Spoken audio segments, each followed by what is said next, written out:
Muito obrigado por ter aceitado o meu convite para estar aqui em direto connosco, no meu programa, no meu humilde programa, numa rádio local de Guimarães. Boa terra. E muito obrigado por ter disponibilizado também este seu tempo para estar aqui em direto connosco, para nos ajudar a compreender um pouco como é que, digamos, ouve-se muito falar quando a gente ouve, digamos, Mas já lá vamos. Eu gostaria, no entanto, e para eu não incorrer aqui em nenhuma gafe, vá lá, que o senhor se apresentasse. O senhor tem um longo currículo, já anda nisto há muitos anos, também já antes de ser, digamos, antes de enverdar, digamos, por esta, de abraçar, digamos, esta causa, esta profissão. O senhor já exerceu também já fez outras coisas, já trabalhou no privado, por exemplo, o que me parece que também dá sempre uma boa experiência para mais tarde.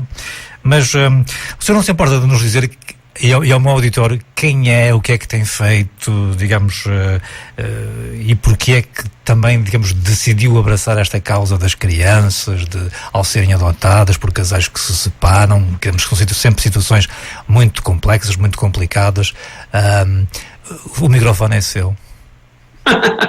Olha, muito obrigada por esta honra de estar aqui em direto com... A honra é minha, é a primeira vez que entrevisto um juiz. A minha também. Cumprimentos aí ao berço, aos auditores aí da vossa rádio, que estamos a falar de Guimarães, não é? Guimarães é o berço, não é? Até ver, não é? Gosto muito de Guimarães. Só não gosto muito do Vitória de Guimarães, só não gosto quando ele joga com o Benfica. De resto, tirando isso... Já reparei quero sempre que o Guimarães ganhe. Já reparei que a sua tendência é toda para o glorioso, não é? Exato. Bom, eu sou um rapaz com 58 anos, não é? Já não sou propriamente e pronto, realmente cheguei à magistratura só com 39.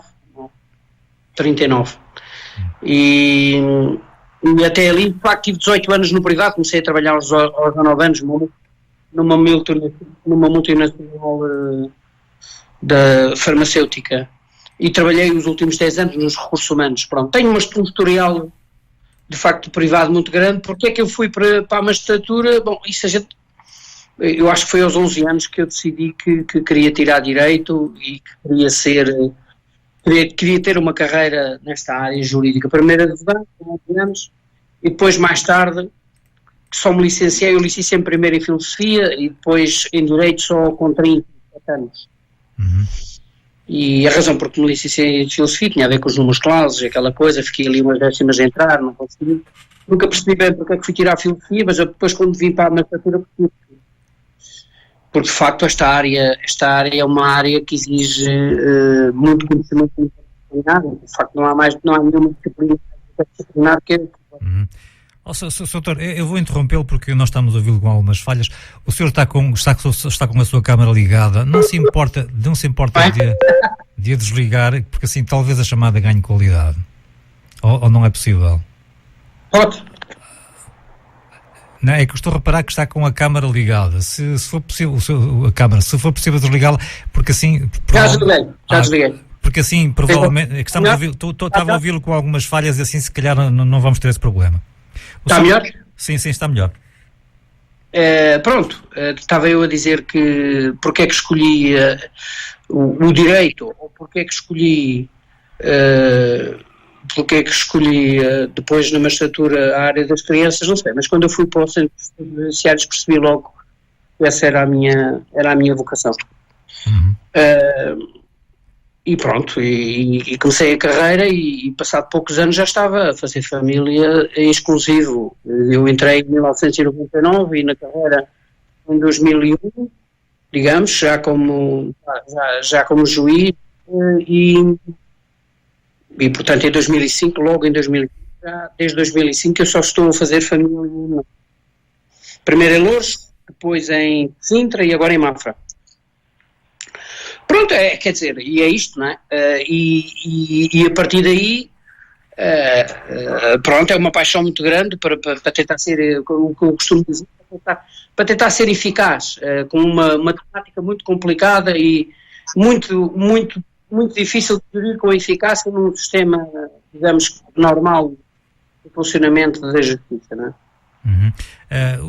senhor portanto, tem tido uma experiência muito grande de lidar com estas questões relativamente enfim, em casos de divórcio, que tem havido cada vez mais, parece, não é? Digamos que são sempre situações muito complicadas. A gente, quando ouve debates, nomeadamente da televisão, que se fazem alguns, ou quando há assim, alguns problemas com crianças, etc., ouve-se muito esse chavão do superior interesse da criança. Isso é um conceito indeterminado, não é? Agora a questão que se põe aí é como é que você preenche isso, não é? Mas a ideia com que eu, pelo menos, fico e verifico que algumas pessoas estão, quer dizer, que esse chavão é dito tantas vezes acaba por não ter nenhum e dá a sensação que aquilo que é uma coisa tão vaga que se começa-se a discutir e a dizer tudo, menos efetivamente esse tal superior interesse da criança. O senhor também... Não, essa é que é a grande questão. Você está a tocar mesmo no ponto, porque eu percebi-me que o sistema, da maneira que trabalhava, e trabalhava para mim, não é? A forma como produziam prova para mim, era uma coisa que muitas vezes não tinha nada a ver com a própria criança. E no fundo era um jogo de ganha-perde. Portanto, o objetivo é alguém ganhar e outro, se pai e mãe estão na luta para ganhar-perder, a criança é o objeto do processo. Não é? Ganham o quê? Ganham mais a criança ou ganham menos a criança? Mas a criança não é um objeto, é uma pessoa. Ela não pode perder nem pai nem mãe. E o sistema não pode levar este sistema, que chama-se um sistema contencioso, de ganha-perde, que no civil funciona bem, não é? Nas dívidas, no crime funciona bem também, comete-se um crime, prova-se, condena-se o arguido, ok? Funciona mais ou menos bem, mas também aí é questionável, deve ser sempre assim e dessa maneira, mas pronto. Mas na família de certeza que não, quer dizer, o processo está pensado para uma tramitação que muitas vezes aumenta o conflito dos pais, não é? E não para atenuar, não para construir uma relação diferente do pai e da mãe. E isso é que a mim me levou a fazer uma reflexão sobre o que fazemos, porque é que fazemos. Talvez seja esta coisa da filosofia que me tenha colocado sempre essa capacidade de questionar o que estou a fazer, se estou a fazer bem, e também, principalmente, pensar que se as coisas não funcionam bem, é porque eu devo ter alguma responsabilidade nisso, não é? Eu também sou uma parte do sistema, sou eu que decido a vida destas famílias e, portanto, se calhar não estou a intervir bem, se as coisas não estão a correr bem, é melhor eu fazer coisas diferentes, não é? E pronto, e comecei a fazer coisas diferentes, não é? Que parte muito por utilizar o processo, mas utilizar aqui muitas ciências interdisciplinares, não é? Porque estamos a falar de terapias familiares, estamos a falar, sei lá, de terapias com cães, estamos a falar de constelações familiares, sei lá mais o quê. Neste momento tenho uma equipa externa com 9 pessoas, que vai desde uma médica pediatra a uma médica de família, a 4 terapeutas psicólogos e a terapias com cães que também têm psicólogos e a um mediador, quer dizer, eu se calhar já tenho mais que 9. E isto porquê? Porque estas respostas fazem coisas completamente diferentes, uma grande proximidade com as pessoas, ajudam os pais e as mães, e o juiz controla de alguma forma, e dá autoridade para, no fundo, os ajudar a mudar de atitude, não é? Mas isto, se a gente fosse para trás, a gente perguntava, uma coisa que eu me perguntei a mim própria numa determinada altura bom, eu estou a mexer com comportamento, não é? Se eu estou a mexer com comportamento, tenho que saber de onde é que vem o comportamento, não é? E aqui esta pergunta nem sequer hoje está bem respondida, mas de certeza, pelos juristas não está de certeza absoluta, porque os juristas partem de um pressuposto de uma liberdade total, não é? Por isso é que se define que o indivíduo, quando pratica um ato, pratica-o de forma voluntária. Esta ideia de que o ser humano pratica atos conscientes e voluntários é uma ideia hoje cientificamente completamente errada. E para saber mexer neste comportamento, nós temos que recorrer à interdisciplinaridade e depois ter estratégias para, no fundo, ajudar essas pessoas a fazer alterações no seu inconsciente, no seu sentimento, e depois... Ou seja, permita-me, Sr. Doutor, dá a sensação que quando um casal entra em litígio, entra numa fase em que se quer separar, e as crianças e os filhos servem, digamos, de arma de arremesso até, dá a sensação que, e pelo trabalho que eu tenho, que eu, entretanto, digamos, fui estudando um pouco sobre si, dá a sensação que as pessoas, a dada altura, não sabem bem o que é que estão a fazer. É isso mesmo. Então nós temos um protocolo, não é, para fazer isso, não é? No fundo é assim, as pessoas como não... Mas é assim, quem é que nos ensinou, não sei se você tem filhos, eu tenho, mas quem é que me ensinou a mim a ser pai? Foi a experiência, isto, não é? Está bem, mas é muito fácil ser pai quando eu tenho uma relação conjugal positiva com a mãe. Claro. Agora, quando eu me separo da mãe, e nós vemos estudos, por exemplo, que a marca emocional da própria separação, só há uma coisa negativa pior do que a separação de um casal, em termos digamos que de impressão emocional negativa, que gera raiva, gera aquelas emoções, gera medo, gera tristeza, e que depois vai influenciar o cérebro límbico e as amígdalas e tudo aquilo que é tudo inconsciente. Só há uma coisa pior, é a morte de um filho. A morte de um filho é o topo dos topos, e ninguém, Deus me perdoe, leve-me para nunca ter uma coisa dessas. Mas a seguir temos uma separação de um homem e de uma mulher. Se é uma coisa, eu não estou a desculpá-los, estou a dizer que aquilo não é fácil para ninguém. É muito fácil, aliás, de julgar estes pais, não é? Porque eu também não tenho experiência de separação com filhos pequenos, eu também não sabia. Portanto, eu comparava os pais que tinha à minha frente, e você também está a dizer isso, quer dizer assim, eles usam os filhos como arma de arremesso. Isto tem um seguinte pressuposto. Nós estamos a fazer um juízo de censura sobre isso. Como é que é possível usar os filhos como arma de arremesso? Bom, se calhar é melhor compreendermos o fenómeno e depois saber lidar com ele, porque quem está nos tribunais, como eu estou, estas pessoas não podem ser todos loucos. 1, 2, 3, 4, 5, 20, 100, 1000. São todos. E porquê que é? Vamos lá compreender porquê que é. E porquê que é? E porquê que é, doutor?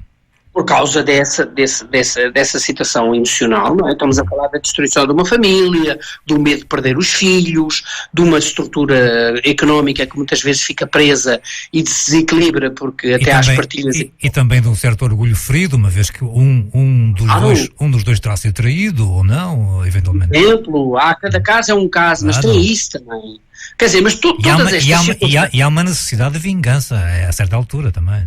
Mas também nós somos assim todos, nós todos temos um cérebro reptiliano, nós todos temos um cérebro emocional que se rege por estas emoções básicas, não é?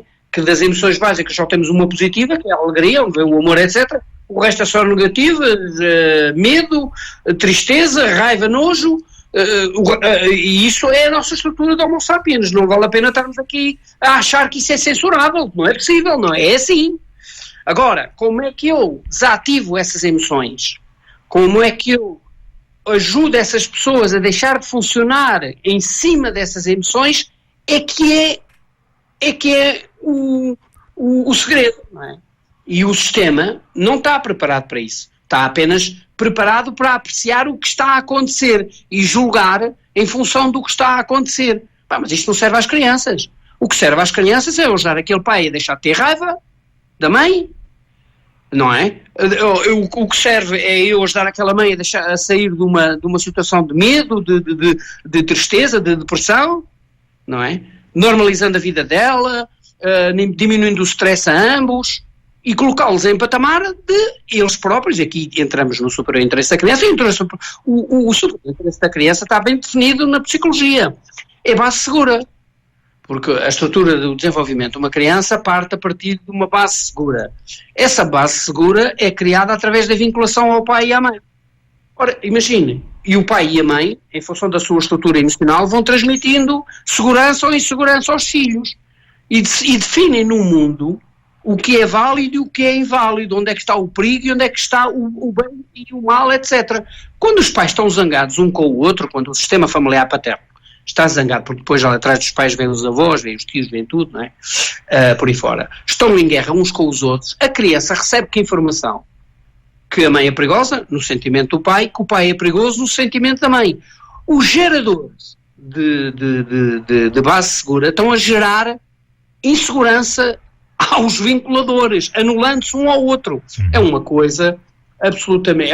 aliás, um maltrato que nem está devidamente valorizado do ponto de vista das consequências para a saúde das crianças, embora existam estudos que mostram isso, estudos longitudinais, que mostram que estas crianças têm mais 40% de depressões, suicidam-se, em cada 100, suicidam-se 10, enquanto em situações em que não há este tipo de situações, suicida-se 1, portanto é 10 para 1, têm mais doenças físicas de todo o tipo como adultos, sei lá, cancros, doenças pulmonares, AVCs. Há um estudo que foi feito nos Estados Unidos que mostra isso de forma clara.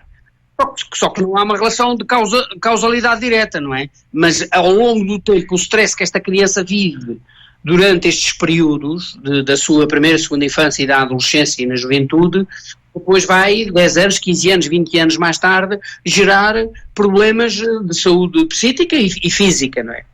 E eu tenho uma experiência, não é? Eu às vezes digo em tom provocatório, não é nada mentira, por causa de separação e de conflito, eu já tive um suicídio, uma tentativa de suicídio e uma doença psiquiátrica, portanto, quer dizer, se querem coisas mais graves do que isto, nunca tive, em nenhum outro maltrato às crianças. E... a não ser aqueles que tiram a vida ou isso, mas do ponto de vista deste, que nunca tive, graças a Deus. Portanto, é uma coisa muito grave a médio e longo prazo e é preciso ter esta noção da gravidade e é preciso ajudar estes pais dando-lhes estas informações. Isto que você está a dizer. Porque como nós não temos não temos esse horizonte, eles chamam isto de uma coisa que é feridas invisíveis. Porque se os pais, eu lembro-me, por exemplo, de um caso que vou contar aqui, que contei isso no meu livro, que é de uma Ana. Os pais, ela era pequenita, tinha pai 2 anos, os pais separaram-se, um grande conflito, ela ficou a viver com a mãe, e um grande conflito, o pai nem vinha buscar a miúda, e a miúda, como tinha epilepsia, tinha ataques epiléticos. Cada vez que eles discutiam, a miúda tinha descompensações. Cada vez que ela já estava vinculada ao pai, como o pai não a vinha buscar, a miúda estava toda cheia de saudades, tinha ataques epiléticos. Também associou àquilo o problema do conflito e o problema da ausência do pai. O que é que aquela mãe fez?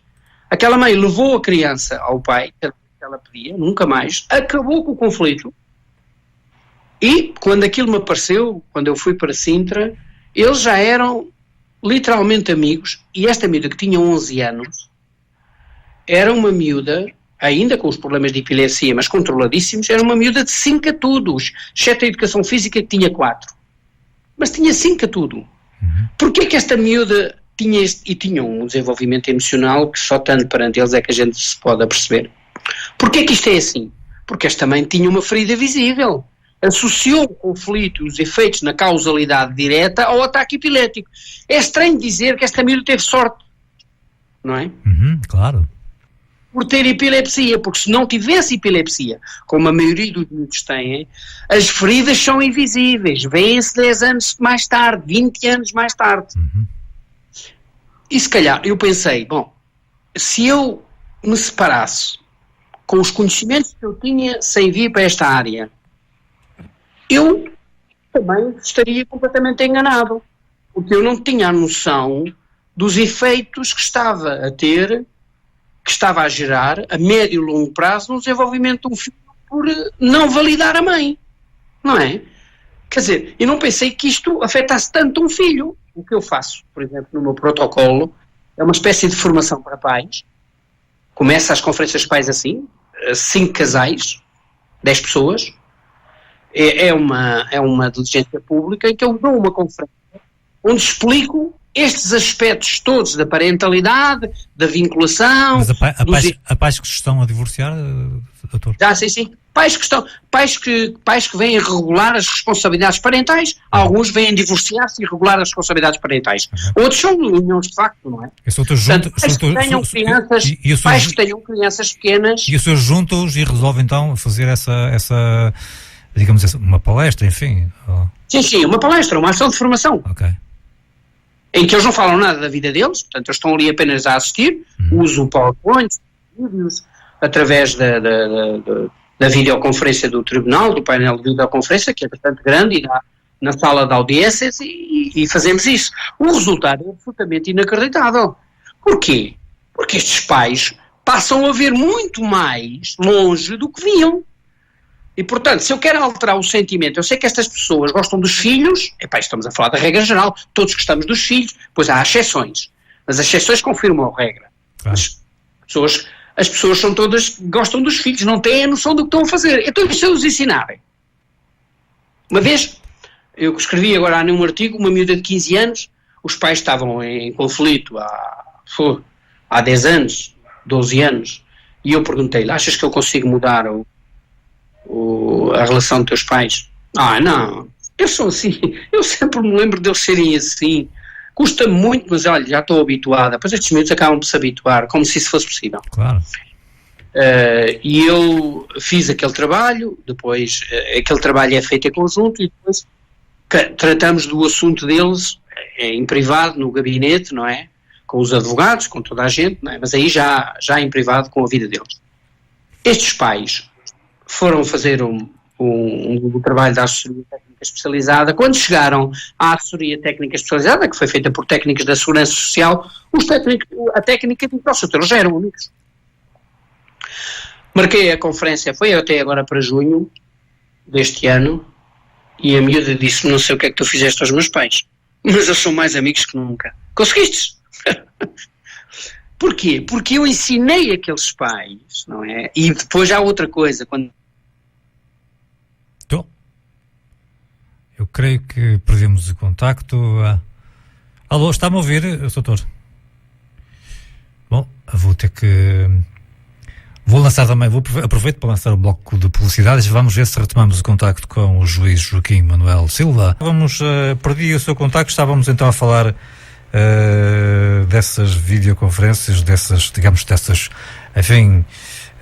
sessões de esclarecimento que o senhor resolve fazer aos pais que estão, digamos, em litígio e que, vá lá, se calhar por estarem mesmo em conflito, eu diria em conflito em vez de litígio, se calhar por estarem em conflito ficam um bocado, digamos, cegos de alguma razão e de observarem, digamos, de uma forma mais ampla aquilo que estão efetivamente a fazer.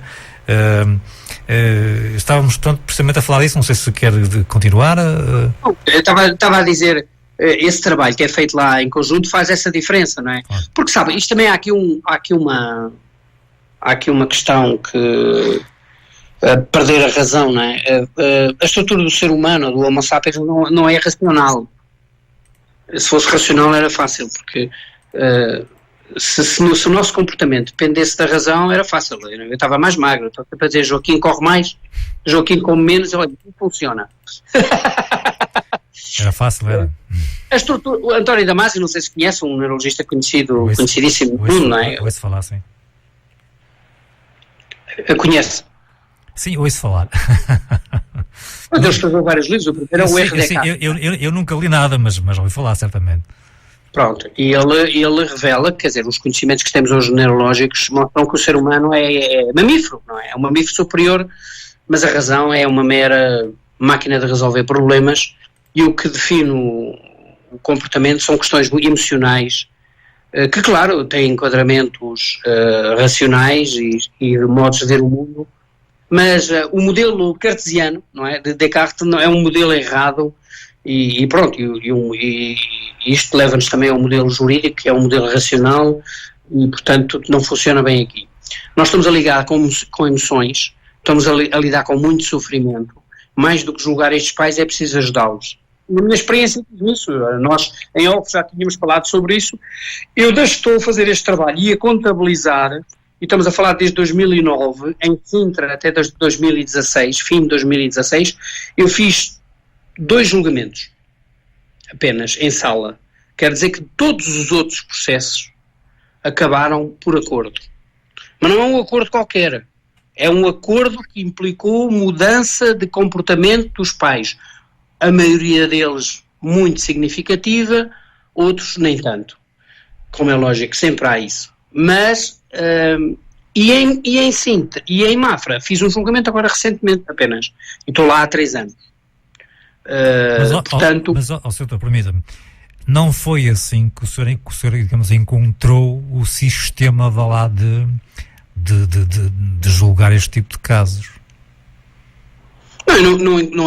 O sistema, quer dizer, vamos lá ver, os advogados, a maioria dos advogados, por exemplo, em Sintra, habituaram-se a mim, não é? Porque eu tenho um modo de trabalhar e o modo do sistema não é esse, não é? O advogado não é o problema, a maioria dos advogados não é o problema, aliás, eles, quando eu me vieram embora, fizeram uma festa brutal, por eu me vir embora, e estão sempre a pedir para eu ir para lá.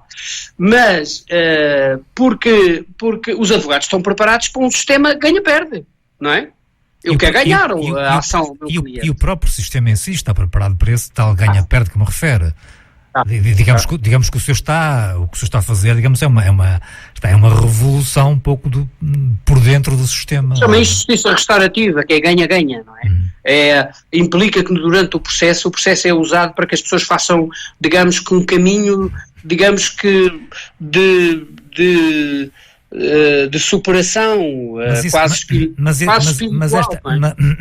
esta atitude não é muito frequente entre nós portugueses vermos um juiz, digamos, preocupar-se com, digamos, as pessoas que está a julgar, em vez de seguir os trâmites normais. Vá lá, estou aqui, digamos, o seu doutor juiz que aparece todo imponente, com a capa preta, digamos, no seu patamar, em quem as pessoas se sentem sempre bem distanciadas, digamos, parece que os juízes, digamos, orbitam numa galáxia assim um bocado diferente do comum dos mortais, vá lá. É verdade, olha. Isso é verdade, não é verdade só para os juízes, isso é verdade para tudo, porque você se vir, o século XX era um século da autoridade, isso estava até no pai, o pai era a autoridade, estavam todos sobre a autoridade do pai, não era? Tem razão, perfeitamente. Agora, a questão é que esse tipo de autoridade, e é uma autoridade também da justiça, mas como também era dos professores, todos se queixam que os professores perderam a autoridade. Porquê? Porque a autoridade era assumida pelo seu próprio papel. Nós estamos numa sociedade do século XXI e os últimos 25 anos do século XX revelaram isso. A autoridade hoje, esse tipo de atitude, cheira a autoritarismo. Você ganha a autoridade e respeito em função da utilidade e do respeito que tem pelos outros. Mas é aí que eu queria chegar. Precisamente o seu autor então resolve inverter um pouco este papel. Porque chega um casal, digamos, de uma família, digamos, desfeita ao pé de si para ser julgada, e o senhor doutor, antes de fazer isso, vai reparar ou vai, digamos, reorientar o pensamento daquele casal e fazer-lhes ver o que efetivamente estão a fazer. Digamos, vai fazer primeiro, vai-os sossegar, digamos que a ideia que eu estou a ficar, sossega-os um pouco, vai lá, digamos, não é juiz, antes de ser juiz é o tal, digamos... Não, claro, eles não estão, eles chegam ali, logicamente, eu não queria estar no papel deles, com medo do que é que vai acontecer, não é? Claro, se pode sim. E eu, como todos, não é, coitados? O que eu vou ali fazer é centrar-me na criança e explicar-lhes que para haver relação do pai com a mãe e da mãe para haver relação da criança com o pai e da criança com a mãe, é preciso também que se feche o triângulo, isto é, que o pai respeite a mãe e que a mãe respeite o pai. E é preciso também que eles entendam uma coisa. Eu fiz uma experiência que há um tempo que era perguntar se eles eram da mesma família. Mais de 90% diziam que não eram da mesma família. E eu, então, inverti a pergunta e perguntei-lhes, ok, então eu percebo que o seu filho é da sua família. E ele disse, sim, o filho é da minha família, mas a mãe não é da sua família. Não. E você é da família do seu filho? Aqui começa a haver silêncio. Porque quando colocamos a questão assim, porque a criança é pessoa, a sua incapacidade não o torna diminuída em nada, a não ser na prática de atos, mas do ponto de vista de pessoa, da sua qualidade de pessoa para constituir família, não, é igual. E, portanto, quando a gente coloca assim isto, e eles hesitando diziam-me assim, sim, eu sou também da família dele. Então quem é que está na família dele também? Não é? Está lá a mãe, está lá a avó materna, está lá o avô paterno, está lá a tia materna, e está os avós paternos e os avós, e o avô, o tio, está lá toda a gente. Então como é que vocês não são da mesma família? E o que é que representa a regulação das responsabilidades parentais se não um projeto de família? E porquê que o Estado vem aqui e mete a colher? Porque, claro, não precisa de meter a colher quando as pessoas decidem voluntariamente viver juntos. Mas quando se separam, o Estado sabe que a criança está muito vulnerável e aquelas pessoas precisam de ter regras para se sentirem da mesma família. A criança precisa disso. E este centrar na criança muda tudo.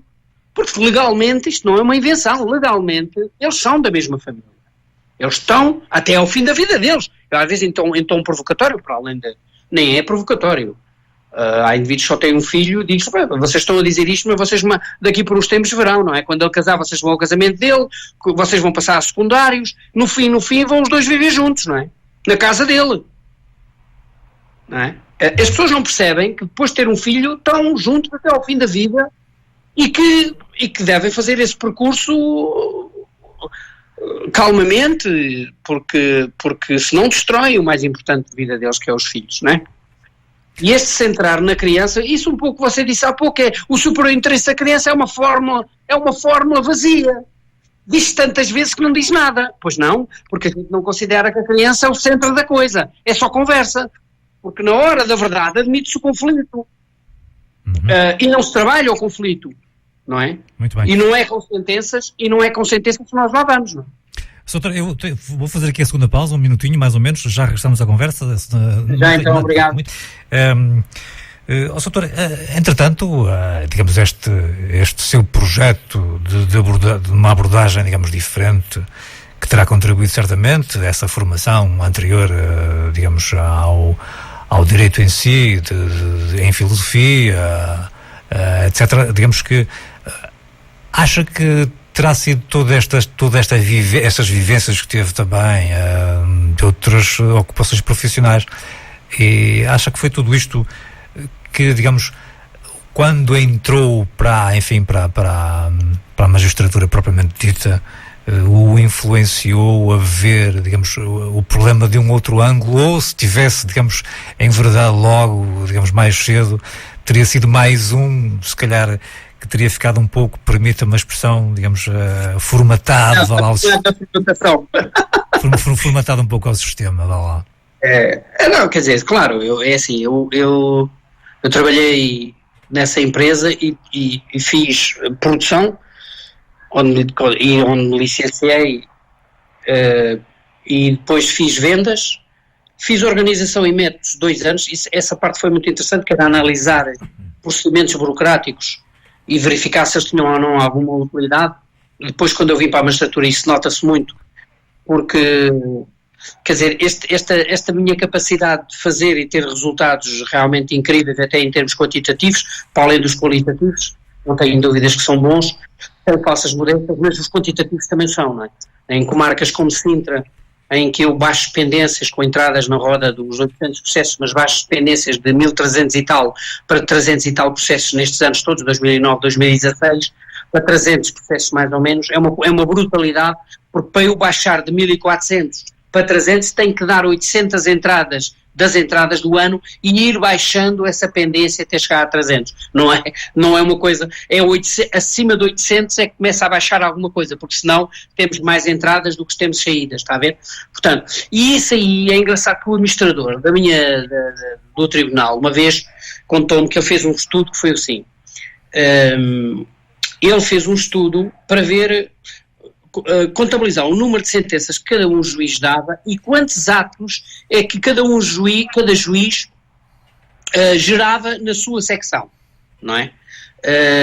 Para cada sentença eles conseguem contabilizar no sistema informático chamado sítios hábilos o número de atos que eu obrigo a minha equipa a praticar, e ele transmitiu-me que eu gerava cerca de metade dos atos que os meus colegas praticavam. Porquê? Porque, de facto, eu fui apercebendo-me que havia muita coisa que era meramente burocrática e inútil, de procedimentos repetitivos, que não servem rigorosamente para nada. Quer dar alguns exemplos desses procedimentos que não servem para nada? Vou-lhe dar um exemplo. Eu costumava fazer, e isto era uma coisa que vinha na prática, de pedir à polícia que fizesse um indivíduo não paga a pensão de alimentos. Então pedia-se de forma sistemática que a polícia fizesse um inquérito económico ao devedor. Eu nunca, nestes anos todos, consegui executar nenhuma quantia decorrente desse inquérito. Porquê? Porque a polícia vai lá e recolhe declarações do devedor. E isto quer dizer o quê? Ele vai dizer o quê? A polícia não faz rigorosamente mais nada. Eu estou a ocupar a polícia. Normalmente suponho que dizem que não podem pagar, que não têm nada, não é? Sim, mas estão a viver em casa da mãe, estão desempregados, isto e aquilo e aquilo outro. Quer dizer, eu aprendi que isto nunca me gerou nada, é um ato absolutamente inútil. Mas outro tipo de atos, por exemplo, nos processos de alteração da regulação das responsabilidades parentais, a lei diz para citar, por exemplo. Quando nós mandamos citar, vai vir uma resposta. Quando entre a resposta e a ida, temos 6 meses. Se eu olhar para a petição, para o requerimento inicial e vir que o que está alegado, só pela forma como está alegado, já suscitará sempre, independentemente da resposta, a marcação da diligência, eu marco imediatamente a diligência. O que é que acontece? Eu poupo 6 meses. Ou, por exemplo, nos processos de promoção e proteção, que vêm das comissões, os procuradores sistematicamente pedem um relatório à situação familiar. Mas o processo esteve na comissão. E na comissão foi analisado e estão lá os relatórios todos. Porquê é que vamos pedir outro relatório? Está a ver, hein? E eu não peço, não é? E se for contabilizar o número de atos que eu, e outras situações, porque não se justifica isto, são atos absolutamente inúteis, repetitivos e muito massacrantes para o sistema familiar. E, portanto, a primeira, sabe, isto vem do privado porquê? Estávamos a falar do privado. Porque no privado, não é? Há uma regra básica. Nós só fazemos coisas eficazes no privado. Depois de serem eficazes, nós tentamos fazê-lo com a maior eficiência possível. Porque se que é que me interessa fazer uma coisa eficiente, na justiça fazer uma sentença muito bonita, muito grande, citando jurisprudência, etc., se o resultado final não é eficaz? Não me interessa nada. Portanto, primeiro eu procuro ser eficaz. Estou a analisar o que eu estou a fazer. Não estou a ser eficaz? Então é melhor eu fazer qualquer coisa diferente para que isto seja eficaz. E não venham dizer que as formas legais não permitem isso, porque permitem tudo e mais alguma coisa. Portanto, o problema nunca está nas leis, aliás.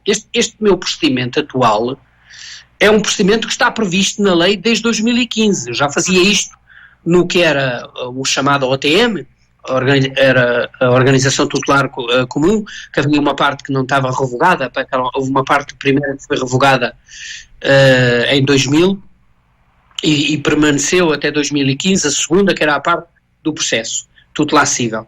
E eu já o fazia, mas estamos em jurisdição voluntária, eu posso ordenar, a lei diz que eu posso ordenar o que for necessário para, no fundo, diminuir o interesse em questão.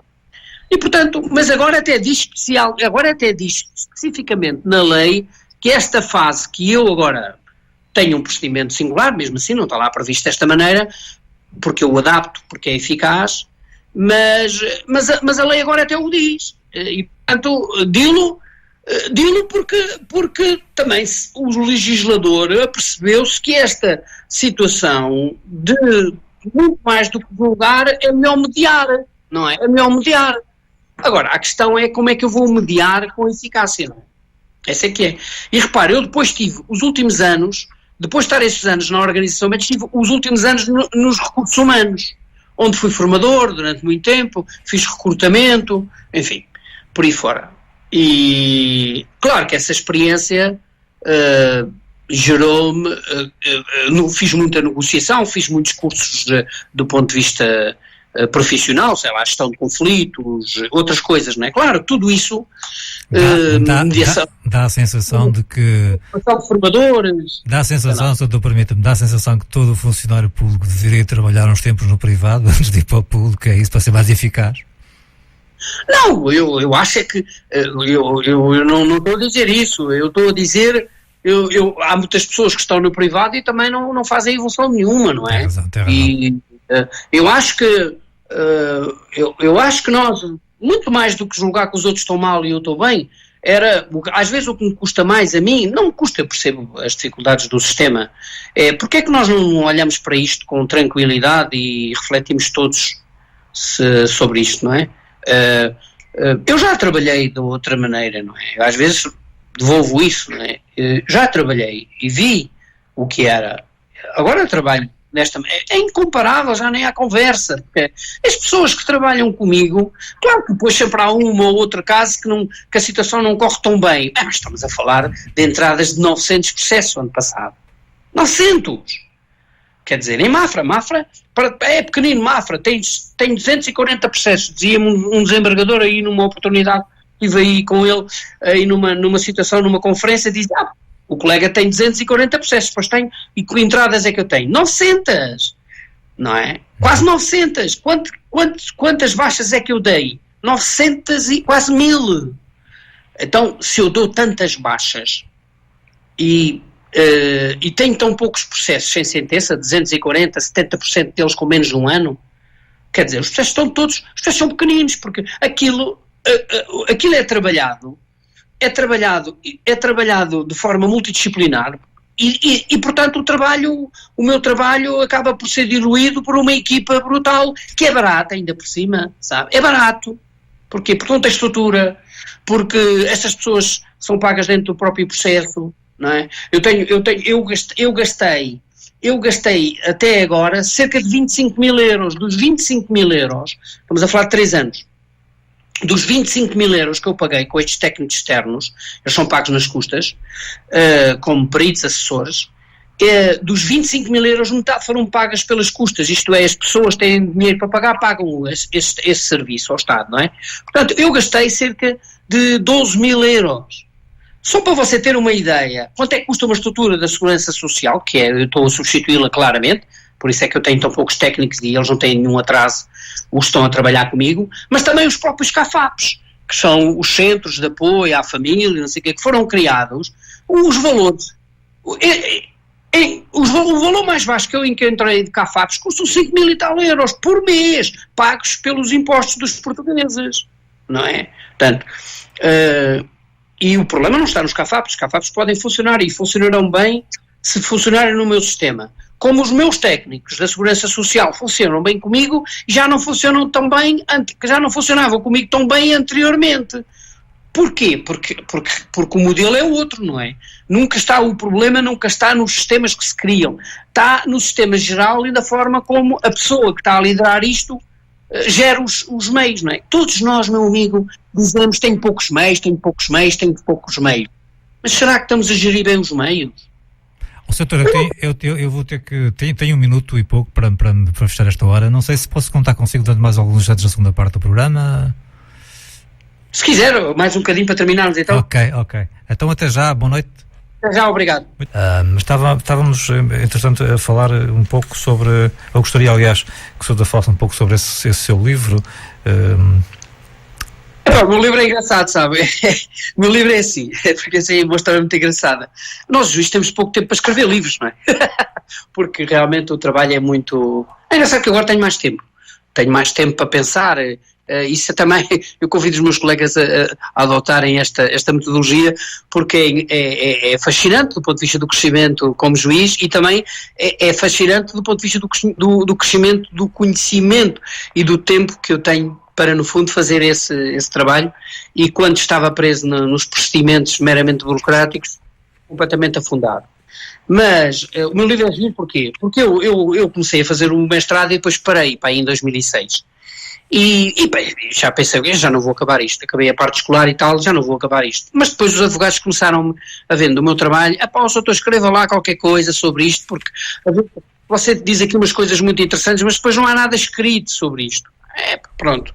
Depois comecei a fazer umas conferências em 2012, 1, 2, 3, quer dizer, e agora faço para aí 30, 40 por ano, e houve uma altura em que eu já tinha aquilo tudo estruturado na cabeça. Então, olha, agarrei naquilo, como tinha um mestrado para acabar, falei com a universidade e disse-lhes, olha, quero acabar então, vou entregar a tese. Lá paguei mais não sei quanto para retomar o mestrado e agarrei naquele modelo e escrevi aquilo, tudo o que estava programado, e lá fiz isso e pronto. Depois foi publicado, chama-se A Família das Crianças na Separação dos Pais, a Guarda Compartilhada, e está publicado na Petroni.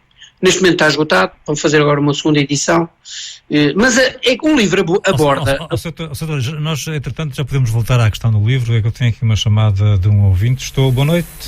Sim, boa noite. Faz favor. Eu gostava está a ouvir, doutor? Está a ouvir, doutor? Ouvi. Muito bem, faz favor de dizer. Eu gostava de fazer uma pergunta ao Sr. Doutor, que era acerca, portanto, do IMAT, portanto, as pessoas que fazem assessoria a tribunais na retirada de crianças. Eu digo isto porque eu não vou modificar por razões, portanto, visto que ainda está em julgamento isto, tirar os filhos com relatórios, com relatórios, a comunicação social sabe, mas não veio a público, que está em segredo de justiça,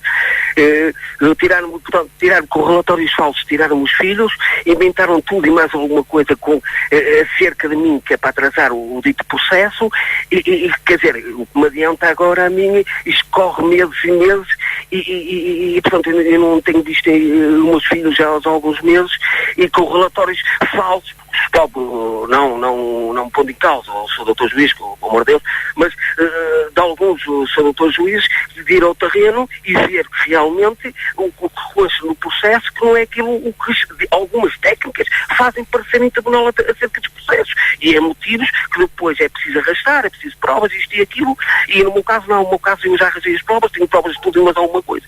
E pronto, isto arrasta-se meses e meses, e pronto, depois quem sofre com isso, os pobres canos.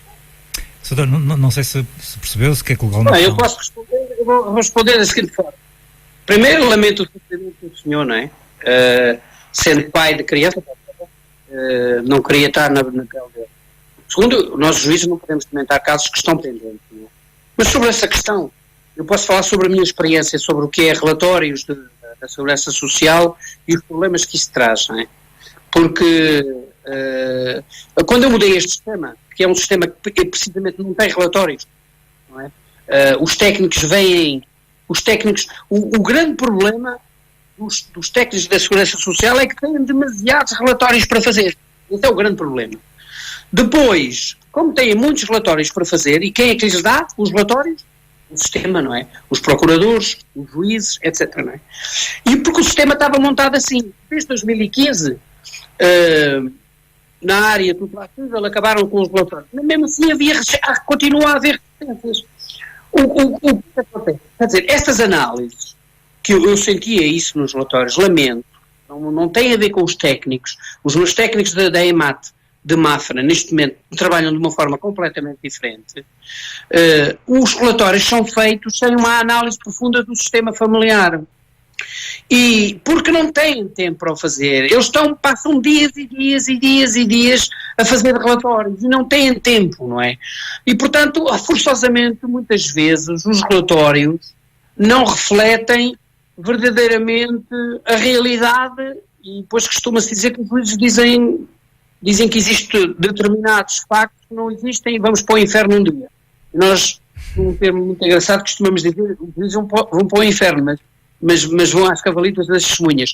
Aqui vão às cavalitas dos relatórios feitos num sistema completamente amorfo. Nós vamos ter um congresso aqui em Mafra, que vai se chamar Justiça Restaurativa na área da promoção e proteção, em que vamos falar sobre isso. Vamos falar porquê? Porque é engraçado ver, por exemplo, um processo meu em que eu tenho uma mãe que tem um filho que está com problemas brutais, em abandono escolar, vítima de bullying, com descompensações de foro psiquiátrico, uma mãe que entretanto foi desempregada, com um filho jovem em casa, completamente também a entrar por áreas que não eram muito aconselháveis, e ela era classificada pelo sistema, antes do processo vir para mim. É interessante ver o que é que diziam sobre ela: mulher sem competência, isto, tirem a criança.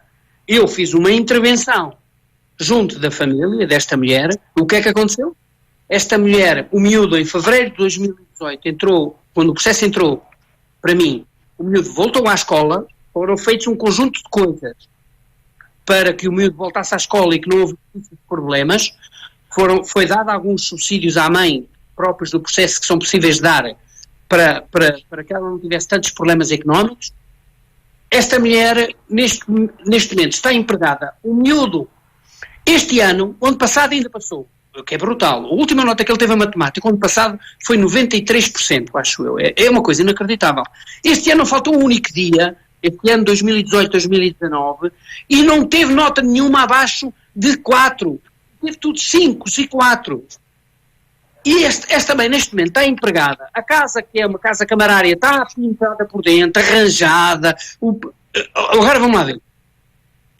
Antes da intervenção, que é uma intervenção julgadora, o ouvinte está em linha. Não sei se serviu de resposta, se quer colocar mais uma questão.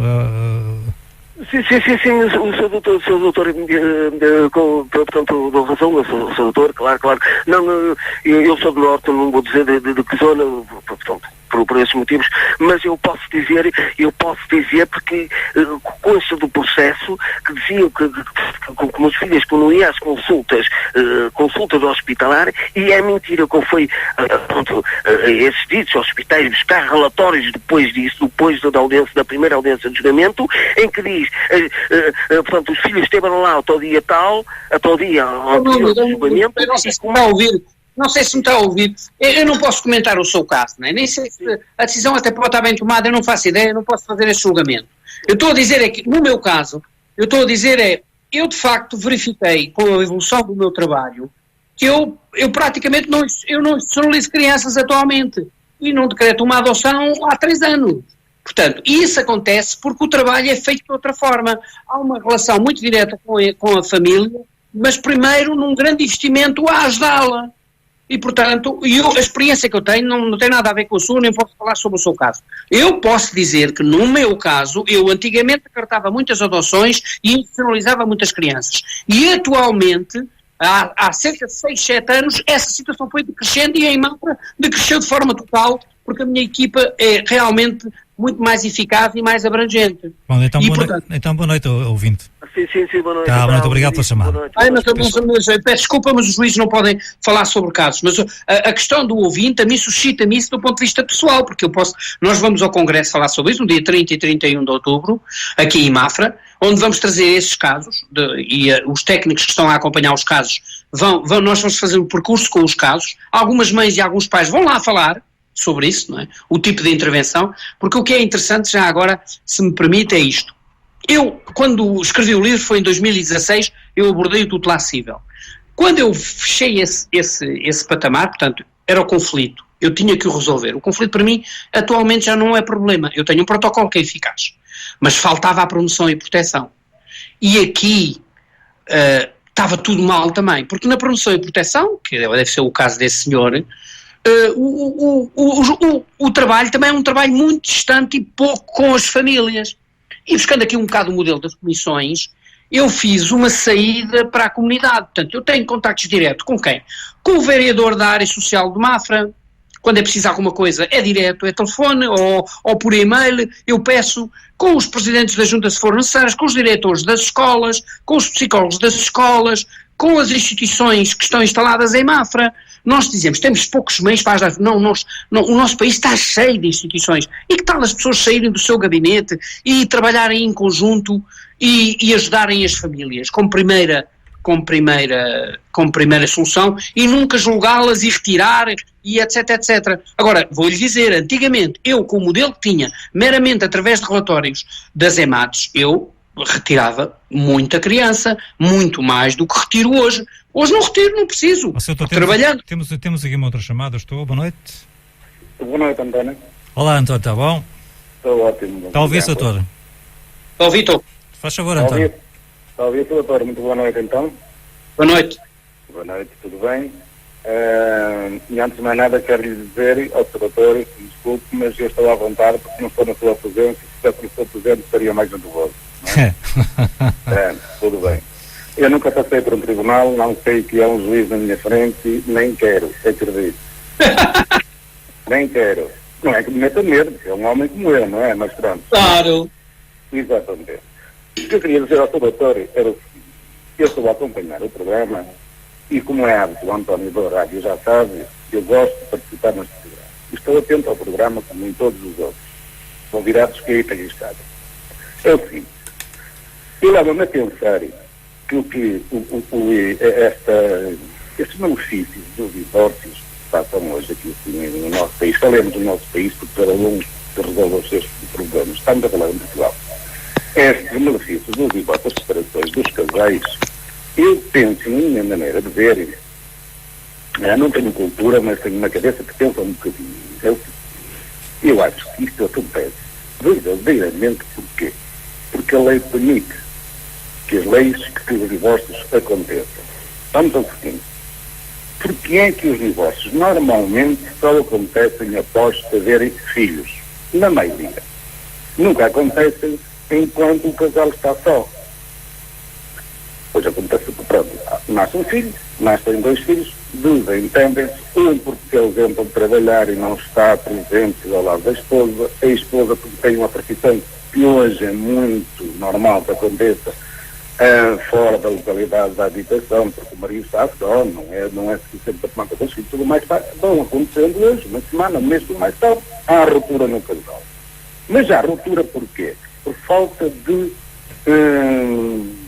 acabei de explicar, por falta de maturidade das pessoas e por um bocadinho por interesse próprio das pessoas também.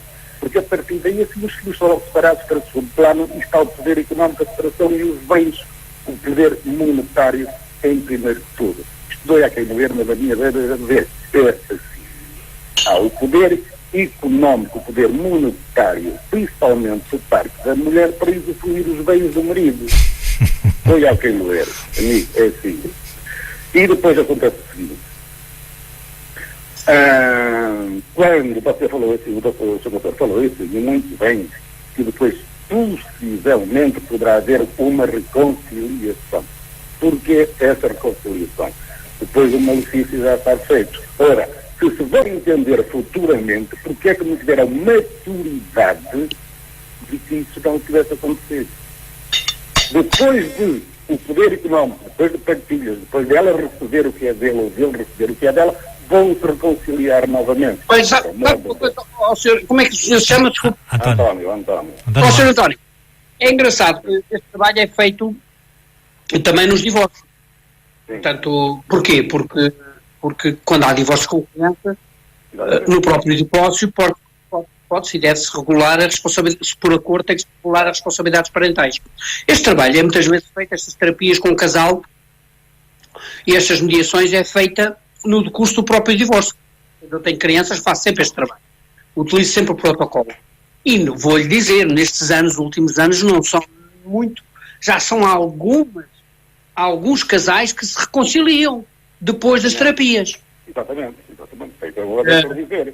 Agora, então permitam-me, Sr. Dr. Juiz, o senhor que é um homem de leis, é um senhor formado, esclareça-me, por favor, porquê que a Assembleia da República, tudo e mais alguma coisa onde formalizam as leis, porque é que não há uma capacidade de fazer um juízo final e dizer assim, meus amigos, a partir de uma determinada altura, todo um casal que se casar e após o casamento terem um filho, o divórcio passa a ser consentido só mediante a lei após os 18 anos, após os filhos serem de maioridade. O porquê disso não acontecer? Às vezes dizia, as crianças têm uma coisa brutal. Eu diria que o sonho comanda a vida, não é? Não, mas já vezes digo isto na brincadeira que é assim. As crianças fazem desenvolvimento. Eu estou a processo aí dentro, António, mas vamos ouvir o seu. Eu na brincadeira, um pouco na brincadeira, porque isto é grave, não é? Quando eu tenho o que o senhor António está a dizer é verdade, vamos lá ver. Sim, estamos de acordo. Estatisticamente, não, é verdade porque nós passamos do 8 a 80, não é? Estatisticamente, em cada 4 casamentos, 3 dão divórcio. E as uniões de facto ainda devem ser. São os números de Portugal atualmente, doutor? Sim. Portanto, em cada 4 casamentos, 3 divorciam. Só um fica casado. As uniões de facto. Um desses 4 foi o meu, felizmente. Adorado o dia que eu casei. As uniões de facto. Adorado a mulher que eu encontrei. Mas você teve, o meu amigo, isso também é preciso ter sorte. As uniões, de facto, de encontrar, é ela ou você, de ter encontrado a sua estrela, aquela estrela. As uniões, de facto, os números devem ser ainda maiores, porque é mais fácil ir comprar tabaco e não voltar numa união, de facto, num casamento, não é? Mas, agora, nós também, do ponto de vista sociológico, nós tivemos uma alteração muito grande, que eu acho que também não posso dizer que seja negativa. O que eu acho que é negativo do ponto de vista da separação é os efeitos que isso tem nas crianças. Isso é, quer dizer, os pais não têm competências suficientes para, no fundo, perceber que, independentemente da separação, precisam continuar. Mas há uma coisa, Sr. Doutor, e desculpe-me interrompê-lo. O Sr. Doutor acabou por dizer assim, eu fico muito aquilo que ouço. O Sr. Doutor acabou por dizer que as pessoas, os pais, não têm capacidade, certo? Não têm um juízo assente. Eu pergunto, então para que se casam? Se tiveram um juízo para se casarem, se tiveram um juízo para fazer os filhos e não têm capacidade para estarem unidos e sustentá-los? Pronto, há um livro muito engraçado. As relações agora são líquidas, não são sólidas. São líquidas. As pessoas mudam rapidamente. Há uma noção de felicidade também, se calhar, equivocada nesta sociedade. Mas eu não sou muito negativo. Acho que as coisas também antigamente também não eram muito boas. As pessoas eram obrigadas a ficar em maus casamentos. Também não. Eu continuo a dizer, porque as leis assim permitem, Sr. Dr. Juiz. Você não pode proibir, porque não pode proibir as separações. Eu acho que... Dr. Juiz, dá-me licença.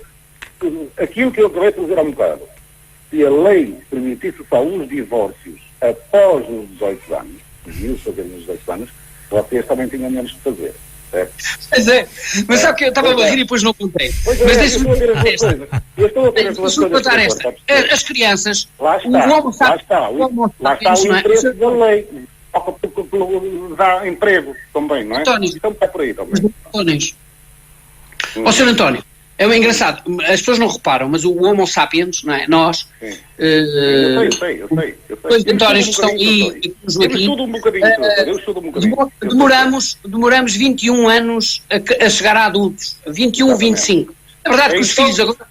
Então, porque é que a lei permite a maioridade aos 18 anos para umas coisas e não para outras, Sr. Doutor? Espera, 21 a 25 anos, é verdade que os filhos agora ficam até aos 40 anos em casa, mas isso não é um problema de desenvolvimento, é outro problema. Culpa dos pais que após 21 anos o pontapé no rabiote e fora da porta, era assim. Nós sabemos hoje que o desenvolvimento emocional de uma criança é feito nos primeiros 7 anos, a parte essencial. E sabemos também que a parte emocional é central no ser humano.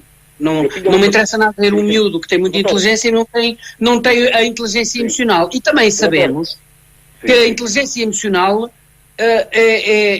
a partir da palmada, quando ele nasce, é precisamente para a relação com o mundo e para a relação emocional, e a construção do cérebro é feita a grande parte nesses 7 anos. Tanto que nós não gostamos nada dos adolescentes que têm um cérebro adulto emocional aos 14, 15 anos, mas têm um cérebro racional ou um pré-frontal que ainda não está preparado e, portanto, com aquela emoção toda e com um pré-frontal que não controla aquilo gera os disparates que todos nós fizemos.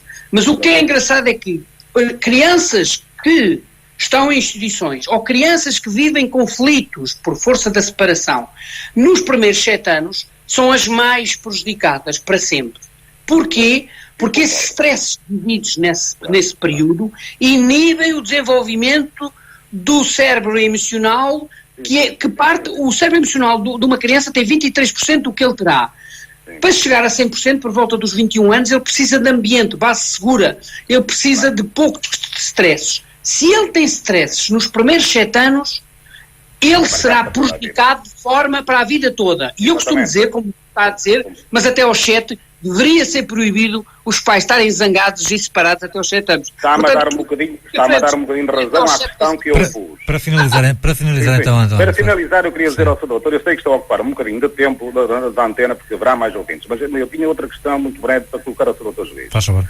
O Sr. Doutor Juiz há um bocado colocou aí assim a questão de quando os pais se separam, e eu li aqui muito recentemente mesmo há 2 dias ou 3, num jornal, posso dizer no JN, uma notícia que vem que os pais não pagam subsídio de alimentos aos filhos quando estão separados. Certo? Vem no JN essa notícia. Eu pergunto uma coisa ao Sr. Dr. Juiz, já que é uma pessoa de leis, corretam-me, por favor. Você acabou de dizer aí há um bocado que os pais não pagam porque, por vezes, as PPCJs, de tudo e mais alguma coisa, os tribunais, aquilo e tudo mais, não sabem a vocação. Os pais têm vencimentos, têm rendimentos, têm emprego, têm benefícios, estão em casa dos pais, tudo e mais alguma coisa. E eu digo uma coisa para o Dr. Juiz. Hoje em dia tudo se sabe, só não sabe quem não quer. Porque assim, há juntas de freguesia. Sr. António, não é? Deixa-me explicar isso. Eu já percebi, eu li a notícia também. A notícia dizia que não se prendia nenhum pai, não é? No JN. Mas é assim. A dizer que os pais que está a dar a pensão de alimentos. Os pais de alimentos, exatamente, os pagamentos de alimentos. Está a dar a pensão de alimentos. Era isso. Sr. António, olha, é assim, fixada a pensão de alimentos, vocês veem uma parte, não é? Fixada a pensão de alimentos é deduzido uma espécie de execução, pode ser por um incumprimento ou mesmo uma execução, agora não me interessa nada. Claro. Quando aquilo me chega à mão, eu imediatamente sei se a pessoa trabalha ou não trabalha, online.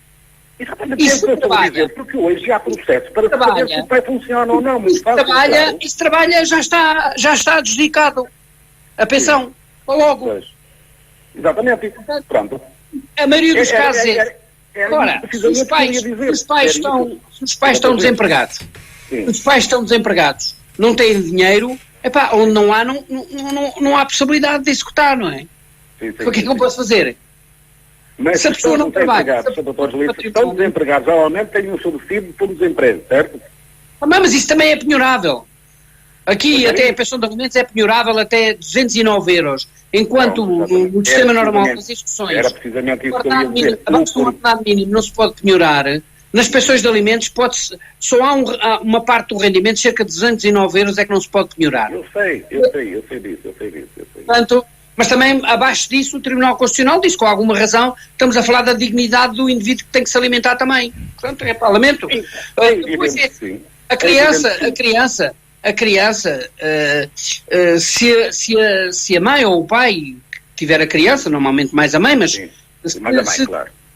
for muito pobre, também aqui pode entrar o Fundo de Garantia de Alimentos que vai substituir o devedor. Mas sabe uma coisa, doutor? Os pais normalmente, e desculpe-me bater nesta tese, os pais normalmente só são muito pobres quando é para manter os filhos. Porque para comprarem um maço de tabaco por dia e para andarem com telemóveis de 800 euros na mão, para isso têm eles dinheiro. Tem cabeça, doutor Juiz? Boa noite, António. Boa noite, António. Esta é que é a pura realidade. Vocês não gostam de ouvir isso, doutor Juiz? Às vezes a gente vê isso. A gente vê. Boa noite, António. Para ir para um baile, para ir para uma festa, para tudo e mais alguma coisa... Sr. António, é verdade, eu às vezes vejo-os ter telemóveis que eu não tenho e não pagam pensões de alimentos, isso é verdade. Muito bem, António, boa noite. Obrigado, boa noite. Muitas questões aqui, doutor, pelo ouvido António. Um homem aí com muito sentimento. Sim, eu vou ter que lançar aqui mais um brevíssimo bloco comercial, já regressamos, um minutinho. Ora, estamos a falar, já vamos ouvir o bloco comercial, já vamos regressar então. Estamos de novo em direto e temos aí uma chamada. Ginha, boa noite.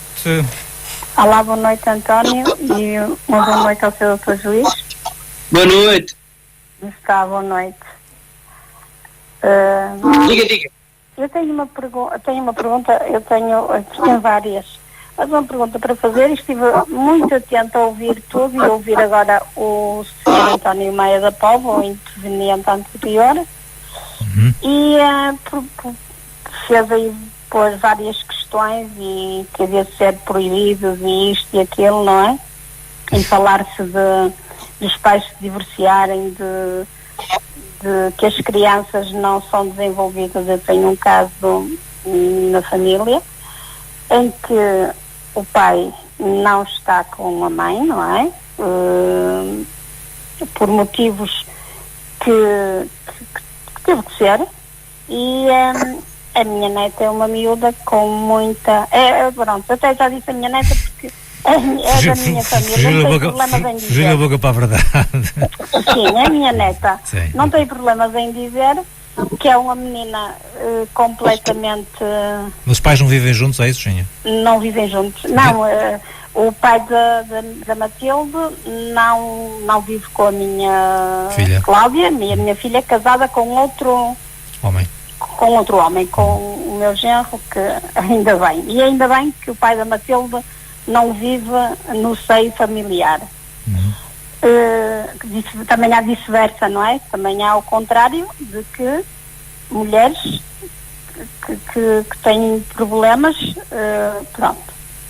E então, eu digo, a Matilde é uma criança, tem 5 anos, uma criança com muita felicidade nela.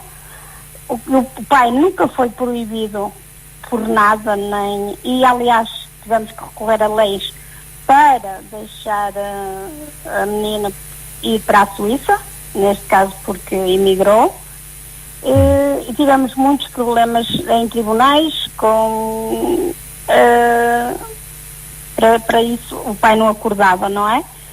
E então o pai nunca deu, desde que a Matilde nasceu, vai fazer 6 anos, um tostão para alimentação, nós também nunca quisemos. E cá está. Não se vai viver com alguém, não é? Que aos 18 anos, às vezes há mães, como há pais, há mães que mantêm os maridos e mantêm os filhos, muitas vezes. E é muito fácil nós dizer, vamos viver e vamos com aquela pessoa, e se casarmos, dissemos sim, ou se vivemos juntos por qualquer motivo. Os tribunais, neste caso, as assistentes sociais são muito culpadas em muita coisa, que realmente não saem do banquinho e não vão ver, e o Sr. António aí teve razão, não vão ao terreno ver como é que existem as situações das pessoas. Por exemplo, em tribunal com a minha filha, o pai não aparecia às audiências e o juiz dava-lhe sempre tipo crédito a ver se ele aparecia. E nós sempre dentro da lei, ok, vamos esperar mais e vamos esperar, até que o juiz terminou e disse, ok, a menina vai para a Suíça com a mãe e com, neste caso, o padrasto, não é? Que é o pai. Ou que é mais que o pai. E é uma criança felicíssima. Permita-me uma coisa, Ginha, em que idade é que a miúda ficou? É que o pai se separou de lá? Que idade é que ela tinha? A Matilde tinha 1 ano e meio. Pronto, e agora para concluir, não sei se quer colocar alguma questão diretamente ao Sr. Doutor. Pronto, a questão era o facto do doutor estar a dizer, pelo menos até aos 7 anos, que seria um bom desenvolvimento para a criança. Neste caso, a minha neta com 5 é uma menina, e para quem a conhece, e acho que toda a gente a conhece, até a Rádio Santiago já a conhece pela voz. Mas com 1 ano e pouco, doutor, eu creio que nem sequer nessa percebeu da situação. Você percebe, mas ela sabe bem quem é o pai, ela sabe bem. Agora, mas digo eu que com 1 ano e pouco provavelmente não se terá percebido bem do que é que aconteceu. Sim, provavelmente, não é? E o pai nem não, estou a dizer uma asneira, doutor, com 1 ano e pouco. Eu não, em relação a anos, é uma brincadeira, não é? É uma brincadeira que as pessoas podem separar, não é?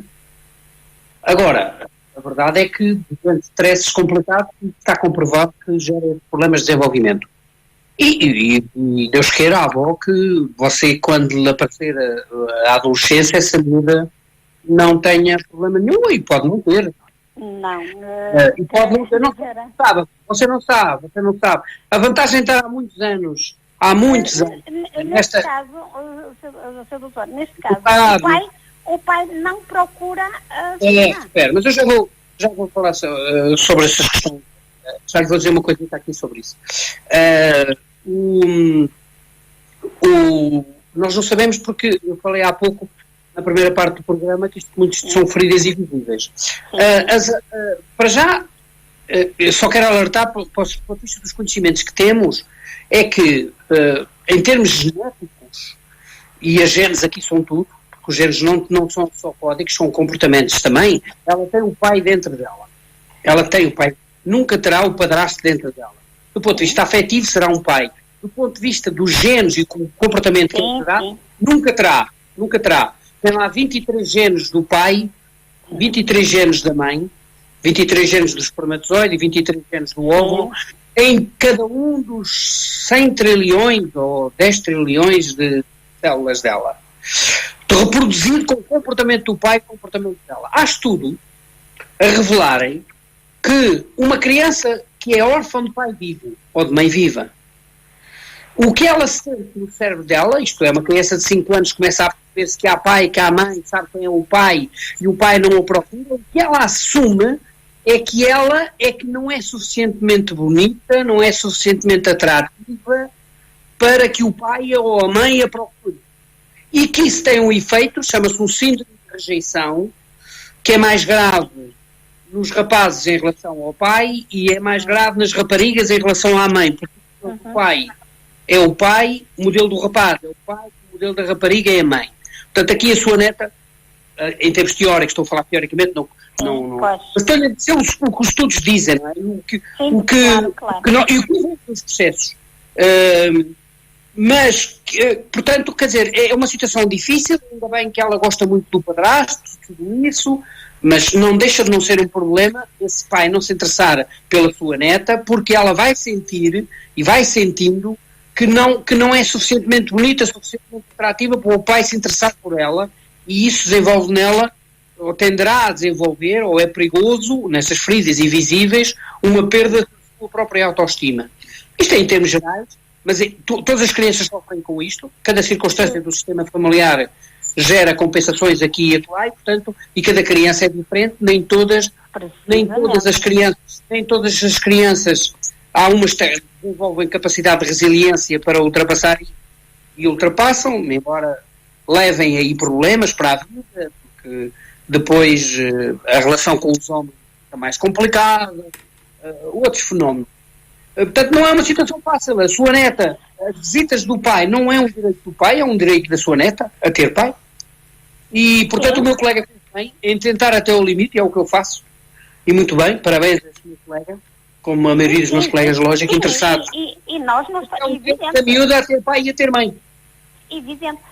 E isso foi o que nós propusemos sempre ao pai. O pai é ele, não... Mas o meu colega fez aquilo que tinha que fazer, lutou até ao fim, como eu faço muitas vezes, e às vezes tem que desistir, não é? Porque não dá, porque os pais não se interessam, não têm condição, não querem, e é impossível, não é? De alterar. Sim, Sr. Doutor, mas muitas vezes arrastam-se processos anos em que realmente as assistentes sociais e muitas vezes juízes e advogados que às vezes não chama, desculpe. Como é que se chama? Ginha. Ginha. Coitadas das técnicos da segurança. É tudo bom, senhora. O problema nunca está... Faz-me lembrar os portugueses. Os portugueses são todos bons trabalhadores lá fora. Cá não prestam. Quer dizer, aqui qualquer coisa que não está bem, não é? Se calhar é um sistema, essas técnicas, a maioria desta gente é tudo gente trabalhadora e interessada. O sistema é que, para mim, na minha perspectiva, e o meu modelo é uma crítica, é uma evolução do sistema, de perspectiva, eu mostro que os técnicos da segurança social que trabalham bem, não têm problema nenhum, são pessoas extraordinárias. E que não têm problemas que eu tinha com outros técnicos. E isso não tinha a ver com os outros técnicos, tinha a ver com o próprio sistema. Se calhar devíamos repensar nisto. Se calhar precisamente, se calhar devíamos ser pelo Sr. António, não é? Ginha, não sei se quer concluir. Não, pronto, é isto que eu queria pôr um bocadinho esta questão e na teoria é tudo muito bonito, não é? Mas na prática... Como em tudo na vida, não é? A mim ensinaram-me a fazer meninos, eu pensei que ia ser fácil, mas foi muito difícil. E foi difícil, não é? Pronto. Boa noite para si, Ginha. Felicidades para si e para a neta também. Felicidades para a sua netinha. Como é que ela se chama? Não diga. Não posso dizer, é Matilde e é uma miúda. Um beijinho para ela. Aproveite, 5 anos é uma idade brutal. Sim, beijinhos para ela. Aproveito, obrigada. Uma boa noite. Muito bem. Obrigado. Uma questão um bocadinho lateral, doutor, mas no entanto que também tem a ver com, digamos... muito interessante. Sim, que interessante. Deixa-me só agora falar aqui um bocadinho, e para terminar, porque a minha evolução depois do livro passou para a parte da promoção e proteção, porque é uma área diferente, é uma área de intervenção no sistema em que há alguma negligência e a criança está em perigo por força dessa situação em que o sistema familiar tem que ser mexido. E também aqui deparei-me com uma enorme incapacidade de intervenção no dia, nós fixamos uma medida, isto é, deves fazer assim, deves fazer assado, deves fazer acolá, e depois 6 meses depois vamos avaliar. Se nós, o que é que eu verifiquei? Que durante 6 meses não se faz nada. Depois, ao fim de 6 meses, vai-se verificar como é que o sistema está. Digam-me a mim, como é que eu altero um sistema familiar, um conjunto de comportamentos que estão impregnados, alguns vêm da infância destas mães e destes pais, não é? Que estão ali no inconsciente, completamente, sem ser ajudados, como é que eles alteram os seus comportamentos? Claro que andávamos aqui, um bocadinho na brincadeira, a encher chouriços. Andávamos a fazer relatórios à pressa, para depois entregar, para fazer uma revisão e manter as medidas. Lembrando que as medidas eram sistematicamente prorrogadas para além do prazo legal, que são 18 meses, no limite. Aliás, o prazo legal é 1 ano e passava-se para 18 meses excepcionalmente e depois já estávamos 1 ano, 2 anos, 3 anos, 4 anos com os processos pendentes. Porquê? Porque não se está a fazer uma intervenção efetiva junto das famílias, não é? E, portanto, aqui foi a outra preocupação. E nós vamos fazer um congresso agora desde que estou em Mafra, portanto há 2 anos e tal, estamos a aprofundar isso e a fazer uma intervenção envolvendo as câmaras, envolvendo as juntas, envolvendo as escolas. As crianças passam a maioria do tempo nas escolas, é preciso chamar os professores, os diretores de turmas, os psicólogos das escolas, é preciso falar com eles, é preciso ter estratégias conjuntas. Criamos um grupo de miúdos do 12º ano e do 11º e de cidadãos como explicador. Estou? Temos mais uma falha que tivemos, como diz o José Cortafios, que seria bom que houvesse já o 5G para que isto se processasse melhor a qualidade da chamada. Vamos ver se conseguimos recuperar o contacto com o nosso convidado desta noite. Está-me a ouvir, doutor? Não sei onde é que o perdi. Está a falar, portanto, de umas turmas do 11º ou 12º. Miúdos que se voluntariaram para nos processos dar explicações a crianças do ensino básico e que não são só dar explicações, eles próprios também são uma espécie de coaching, não é? Eles são miúdos sem horizonte, desmotivados. Claro.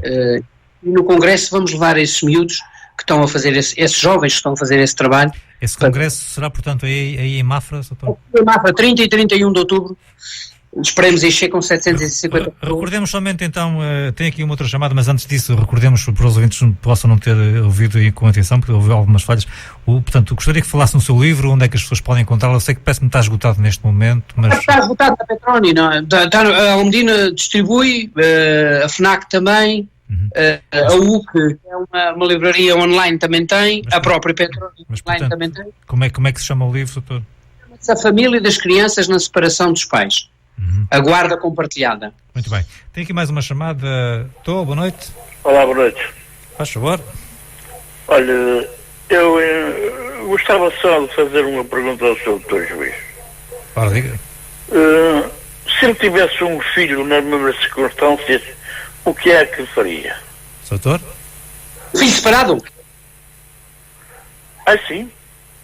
Não, eu sou o avô da criança, filho do meu filho. Pode acontecer ainda, tem 30 anos. Sr. Doutor, o caso não é perriso. O Sr. Doutor já disse tudo. Eu agora, eu não vou mais por aí. Eu só vou pelo o Estado que nós temos, a nossa Assembleia da República, que não trata desses assuntos como deve tratar. Isto é da Assembleia da República, é do nosso governo. Eles é que têm que tratar disso tudo. Nós estamos a pagar para isso tudo, Sr. Dr. Juiz. O Sr. Dr. Juiz recebe o seu dinheiro, eu recebo o meu, todos nós recebemos o nosso. Mas isso, para esses casos assim, o governo é que tem por obrigação de tratar desses assuntos todos. Como é que se chama o senhor? Alexandre Pereira. Ó, Sr. Alexandre, não é assim. Nas competências, o Governo não tem essas competências, nem a Assembleia da República. A Assembleia da República tem competências. Não, a Assembleia da República tem competências para fazer leis. Os juízes aplicam as leis. Pouco importa, sabe o que é que eu digo? Pouco importa as leis, porque já temos leis a mais. Pois é. Então, com essas leis todas, então nós não vamos lá lado nenhum. Quer dizer, é só leis e não se resolve o assunto. Nós perdemos o contacto novamente com o convidado desta noite. Não, eu estou a ouvir. Eu sei que me está a ouvir, mas nós perdemos foi o contacto com... Está-me a ouvir, doutor, agora? Eu estou a ouvir, mas estou sem som, peraí. Está a ouvir, está sem som. Mas eu já ouvi o seu doutor desde o início. Mas, Sr. Alexandre, permita, mas qual era a questão concreta que gostaria de colocar aqui? A questão que eu queria era o seguinte: eu já disse que o seu doutor juiz já falou tudo o que tinha a falar, está correto, eu aceito bem as palavras dele. Agora, o que eu acho é que o Governo ou a Assembleia da República que lhe implantasse umas leis próprias para que esses casos fossem resolvidos. Não era assim, porque isso aí anda meio mundo, ou seja, 3 partes a levar e a outra parte fica sem nada, não é? Andam aí as crianças a sofrer, que bom, os pais que não querem, porque os pais por vezes até podem ajudar. Isso há muitos casos que eu sei que há, mas eles têm que fugir ao fisco, eles têm que fugir por outro lado, que é para não pagarem. Mas isto já todo mundo sabe que é assim. Mas o Governo havia de andar em cima desses assuntos, ou então apresentar uma lei em que pusessem as coisas em condições. O Sr. Juiz tem razão, ele diz, ele apresenta as leis dele, e ele sabe muito bem, ele está em cima do assunto. Eu acredito que ele esteja a fazer isso por bem. Agora, que o Governo tem que ter uma responsabilidade, tem. Sr. Doutor, não sei se quer responder. Boa noite, obrigado, Alexandre. Sr. Alexandre, eu tenho que dizer que as competências na área da aplicação da lei são nossas, não é? E as leis são suficientes, não? O Governo eu não tenho partido, não tenho que estar a defender o PS. O Governo não tem, na minha perspectiva, não tem responsabilidade nenhuma nisto, não é? Eu acho que, claro, podia-se pensar, para implementar um sistema como o meu, podíamos implementar o que era necessário de alterar na lei. Mas eu não estou a fazer, eu às vezes digo e é verdade, eu não estou a fazer nada de ilegal, eu estou a usar as leis que tenho, estou completamente sustentado, não preciso de novas leis. Eu acho, na minha perspectiva, é preciso outra cultura de intervenção, mais interdisciplinar, e mais interdisciplinar não é interdisciplinaridade fora do juiz, o juiz é que tem que controlar a interdisciplinaridade, a sabedoria tem que estar no próprio juiz, porque se o juiz não controlar a interdisciplinaridade, como é que ele sabe se vai usar uma terapia sistémica, ou uma terapia ocupacional, ou como é que vai usar, ou se vai usar uma terapia ocupacional com cães, ou se vai usar uma terapia com constelações, como é que sabe? Não sabe. E, portanto, não pode usar, nem sabe que tem isso à sua mão, porque não conhece, não tem horizonte.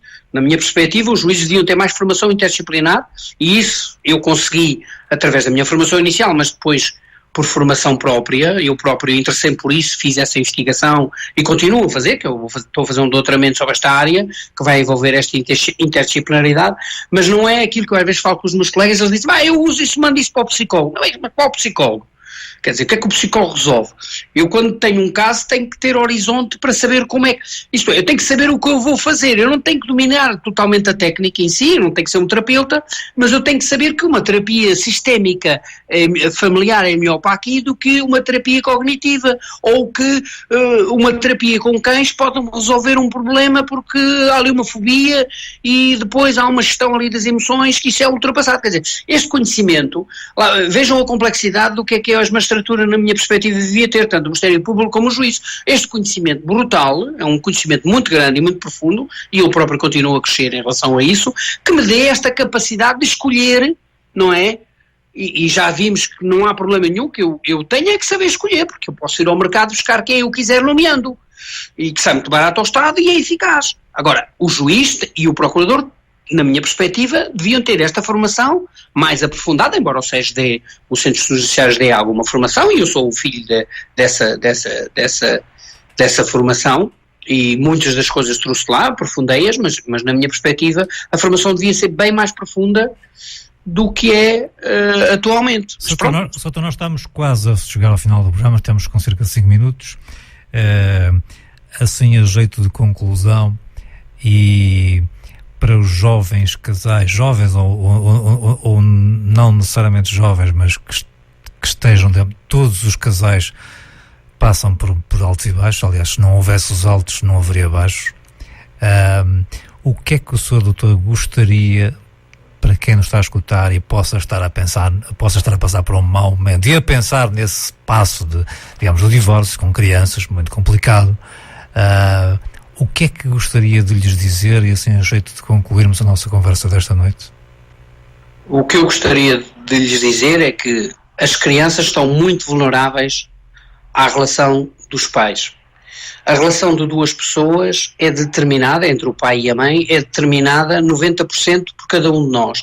Isto é, o comportamento dos outros depende de 90% do meu comportamento. Isto quer dizer que eu tenho um poder enorme de alterar a relação com o outro. E não aquela tendência de achar que o problema é do outro. Depois, há aqui outra coisa nos casais. Os casais, quando se separam, acham que não se querem mais ver. Se pensarem assim, vão destruir os seus próprios filhos. Não é... E perdemos mais uma vez o contacto. Se calhar José Corda Fiz tem alguma razão de que o 5G era capaz de fazer jeito, mas José Corda Fiz, eu prefiro isto com algumas interrupções. Sim, estávamos a terminar, doutor. E não sei onde é que fiquei. Estávamos... a interrupção não foi muita, mas estava o doutor a dizer que, portanto, que os filhos são muito vulneráveis, digamos, esse passo. Os pais têm que procurar ter um objetivo de reconstruir aquilo que eu chamo de matar o casal conjugal. Não se consegue, e depois construir um casal parental. Isto é, pai e mãe sentirem-se da mesma família e trabalharem para criarem aquele filho de forma a que ele faça um desenvolvimento. Ou seja, mesmo que se separem, separou-se, digamos, o tal casal conjugal, como refere, e abre-se portas ao casal parental para tomarem conta daquela criança. Não debatemos aqui essa questão da residência fixa ou alternada, que também é muito interessante e que fez correr muita tinta há alguns tempos atrás. Para terminarmos, gostaria um pouco de dizer algo sobre isso, doutor, em 2 minutos. A residência alternada, o regime para mim, como você diz, nós não falamos sobre o regime, não. O meu livro chama-se Guarda Compartilhada. É interessante ver, a guarda compartilhada foi importante para mim, só para terminar, no sentido de ser usada precisamente para alterar o próprio conflito, para acabar com o conflito. Porque gera emoções positivas, o pai não sente, não perde nada, a mãe não perde nada, e de facto a criança não tem problema nenhum de andarem entre a casa do pai e da mãe quando a relação dos pais é boa, e isso for feito no próprio processo, isto é, alterar a própria relação deles dentro do processo, com um regime de guarda compartilhada, provisório durante um período, e depois terminando no fim com uma relação diferente e com tempos mais ou menos semelhantes, de forma a que a criança tenha direito a ter pai e a ter mãe, e possa crescer, não é? Apesar dos pais decidirem ficar separados, também têm o direito de o fazer, não têm o direito de se dar mal e destruir o seu próprio filho, não é assim? Bom, eu não tenho tempo para muito mais. Gostaria de lhe dizer que tive muito gosto em conhecê-lo e ter conhecimento do seu trabalho, e tive uma honra enorme em tê-lo cá no meu programa e levar-lo, enfim, o seu trabalho aos meus ouvintes aqui do programa. E ainda lhe vou acrescentar mais, que numa altura em que nós portugueses temos, digamos,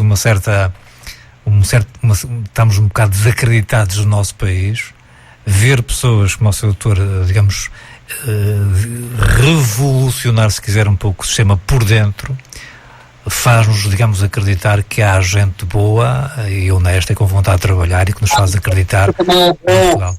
É um bom homem, já vi. Há gente boa, então em Guimarães aí é tudo gente boa. Sim, senhor. Olha, foi um grande prazer, muito obrigada. Sempre que quiser falar sobre estas questões, estou sempre disponível. Muito obrigada. Cumprimentos a Guimarães e a todos os ouvintes. Muito obrigada. Eu vou depois colocar a nossa conversa no YouTube, mas envio-lhe um link via Messenger. Obrigado, um grande abraço. Sim, senhor, um abraço para si também.